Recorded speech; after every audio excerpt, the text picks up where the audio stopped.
சாமியே நேர்ல வரணுமா, நீங்க பேசுறது இசையா கேட்கணுமா, உங்களுக்கு நிம்மதி வேணுமா, அப்போ இங்க வாங்க.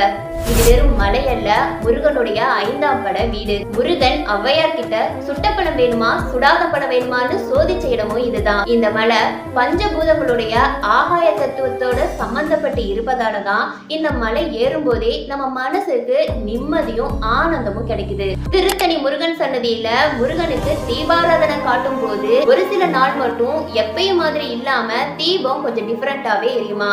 இது பார்ப்பதற்கு முருகப்பெருமான் நான் இங்கதான் இருக்கேன் அப்படின்னு சிக்னல் கொடுக்கிற மாதிரி இருக்கும். இந்த மலைக்கு மேல இருந்து பேசக்கூடிய ஒவ்வொரு வார்த்தையும் கீழே இருந்து கேட்கும் போது இசை மாதிரி எதிரொலிக்குமா. இதற்கு காரணம் அந்த காலத்துல கட்டிட கலைஞர்கள் வித்தியாசமான தொழில்நுட்பத்தை பயன்படுத்தியதுதான். அதே மாதிரி இந்த கோவில்ல 2 என்ட்ரன்ஸ் இருக்கு. அதுல ஒண்ணு மட்டும்தான் பொதுமக்களாகிய பக்தர்களுக்கு திறந்து விடப்படுது, இன்னொன்னு மறைமுகமாவே இருக்கு. இது அந்த காலத்துல முனிவர்கள் தவம் செய்ய வந்த வழியா இருக்கும்னு நம்பப்படுது. இப்பவும் சில அமாவாசை பௌர்ணமி நாட்கள்ல மட்டுமே இந்த கதவு திறக்கப்படும். ஒரே ஒரு முறை இந்த மலையை ஏறி பாருங்க, உங்க மனசும் ஆன்மாவும் ரிலாக்ஸ் ஆன மாதிரி ஃபீல் பண்ணுவீங்க.